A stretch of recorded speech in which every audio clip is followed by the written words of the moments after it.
창세기 19장 23절에서 29절 말씀 교독합니다. 23절에서부터 29절 말씀 교독합니다. 아멘. 오늘 말씀은 소돔성에 대한 하나님의 심판과 이후에 되어진 일들을 기록하고 있습니다. 그래서 오늘 말씀을 제목을 아브라함 덕분에 구원받은 롯이란 제목으로 은혜 받기를 원합니다. 첫째로 소돔과 고모라는 유황불로 심판을 받았습니다. 24절 말씀 보면요, 여호와께로부터 유황과 불을 소돔과 고모라의 비같이 내리사. 그리고 25절에 다 엎어 멸하셨더라, 이렇게 말씀했습니다. 이 유황과 불이 여호와께로부터 왔다라고 이렇게 말씀하고 있어요. 다 엎으신 것도 여호와께서 하셨다, 이렇게 성경이 기록하고 있습니다. 하나님께서 다 심판하신 것입니다. 불로 심판하셨습니다. 하나님께서 한 지역의 심판, 한 나라의 심판, 세상의 심판을 주관하시는 분인 것을 성경이 분명히 말씀하고 있습니다. 한 나라가, 한 지역이 이렇게 철저하게 심판받는 것은 하나님밖에 하실 수가 없습니다.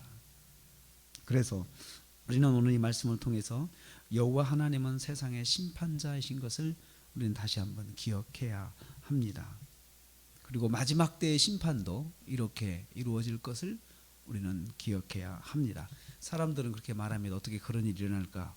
어떻게 그런 일이 일어날 수 있을까라고 사람들은 그렇게 질문을 합니다. 그런데 우리는 하나님께서 하시는 일들을 우리는 상상할 수 없습니다. 하나님의 능력, 하나님의 지혜, 하나님의 방식에 대해서는 우리가 감히 예단할 수가 없습니다. 하나님이 하시는 것은 분명합니다. 둘째로 롯의 아내는 소금 기둥이 되었다, 26절에 말씀하고 있습니다. 롯의 아내는 뒤를 돌아보았으므로 소금 기둥이 되었다고 이렇게 말씀하고 있습니다. 뒤를 돌아보았다. 뒤를 돌아보았다라는 말은 먼저 말씀에 대한 불순종입니다. 17절 말씀에 분명히 그렇게 말씀하셨습니다. 뒤를 돌아보거나 들에 머물지 말라, 이렇게 말씀하셨거든요. 너희들이 이 소돔성에서 나가면 절대 뒤를 돌아보면 안 된다. 그리고 들에 머물지도 말고 빨리 멀리, 여기서부터 멀리 떠나, 그래야 그게 살 길이다 라고 그렇게 분명히 경고하셨는데 롯의 아내는 이 경고의 말씀을 듣지 않았습니다. 그래서 저는 이 말씀을 통해서 작은 부분에 대한 불순종이 치명적인 심판, 치명적인 그런 손실을 가져온다는 것을 여기서 봐야 된다 생각을 합니다. 둘째로 세상에 미련을 둔 자의 심판을 의미합니다. 누가복음 9장 62절에 손에 쟁기를 잡고 뒤를 돌아보는 자는 하나님 나라에 합당하지 아니하니라, 그렇게 말씀하고 있습니다. 뒤를 돌아본 거죠. 뒤를 돌아 미련이죠. 저것들이 어떻게 되나 궁금하기도 하고 아깝기도 하고 하는 미련을 둔 그 아내는 소금 기둥으로 심판을 받았습니다. 작은 말씀에 대한 불순종이 치명적인 결과를 낳는다는 것을 우리는 이 말씀을 통해서 기억해야 합니다. 세 번째로 아브라함 덕분에 롯은 구원을 받았습니다. 27절에서 29절 말씀입니다. 아브라함은 아침에 일찍 일어나 하나님 만났던 그 자리에 있었다라고 했습니다. 그러면 이 말씀을 통해서 우리가 볼 때 27절에 여호와 앞에 서 있던 곳에 이르렀다. 아침에 일찍 일어나서 다시 하나님 만나러 왔다. 기도한 거죠. 계속 기도한, 새벽에 다시 나가서 하나님 앞에 섰다. 그거 똑같은 말씀입니다. 기도하러 나간 것입니다. 그리고 그 자리에서 온기가마에서 나는 연기처럼 연기가 나고 있는 소돔과 고모라 땅을 확인할 수가 있었습니다. 그래서 아브라함은 이렇게 생각했을 것입니다. 심판을 받았구나. 그런데 우리 롯은 어떻게 됐을까? 이것을 이 마음속에 갖고 있었는데 성경은 하나님께서 그 마음을 아시고 있다는 것을 성경은 그렇게 표현합니다. 롯이 거주하는 성을 엎으실 때 하나님께서 아브라함을 생각하사, 이렇게 표현하고 있어요. 생각하사.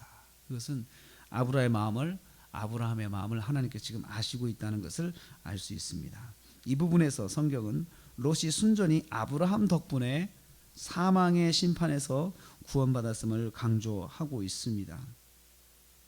하나님이 아브라함을 생각하사 롯을 그 엎으시는 중에 내 보내셨더라라고 말씀하고 있기 때문에 그렇습니다.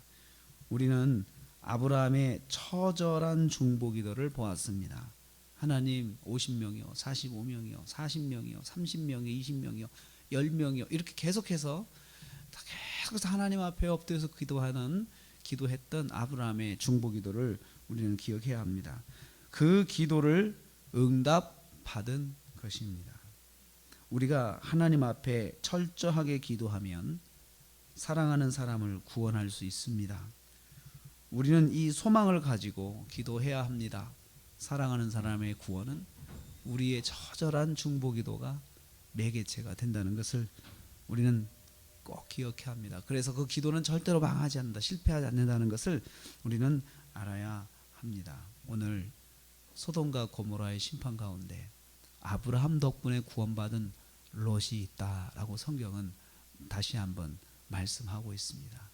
여러분, 저와 여러분의 덕분을 볼 수 있는 사람들이 바로 사랑하는 사람들입니다. 우리가 믿음 앞에 서고 하나님 앞에 서면 우리 덕분에 하나님의 은혜를 입을, 구원의 은혜를 입을 사람들이 우리 주변에는 많습니다. 그러므로 우리가 사랑을 가지고, 영혼 구원에 대한 사랑을 가지고 우리가 하나님 앞에서 철저하게 기도하는 우리의 모습이 있어야 되겠습니다. 그러면 우리를 통해서 사랑하는 사람들이 하나님의 은혜를 입고 구원을 받습니다. 이런 한 주간 우리 덕분에 은혜를 입고 구원을 받는 그 하나님의 역사가 한 주간에 충만하시기를 주님의 이름으로 축복합니다.